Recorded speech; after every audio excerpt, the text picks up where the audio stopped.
لعنة كريستيانو رونالدو تصيب دوري أبطال آسيا. السلام عليكم ورحمة الله وبركاته. قاد البرتغالي كريستيانو رونالدو فريقه النصر السعودي إلى فوز ثمين على مواطنه ومضيفه الفيحاء بهدف دون رد في ذهاب ثمن نهائي دوري أبطال آسيا يوم الأربعاء.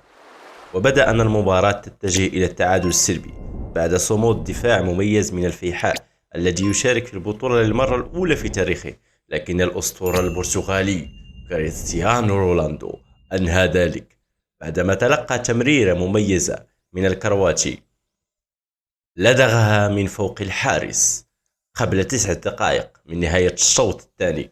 ووصل كريستيانو رونالدو بذلك إلى الهدف الرابع في البطولة الآسيوية بعدما سجل هدفين في مرمى الدحيل القطري وثالث في مرمى إكستول الطاجيكسي خلال مرحلة دور المجموعات.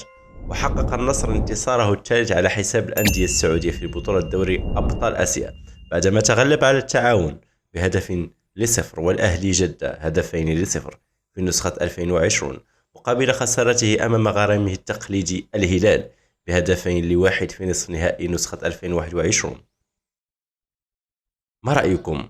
هل النصر قادر على الفوز بهذه البطولة أم أن الهلال سيتصدى له من جديد؟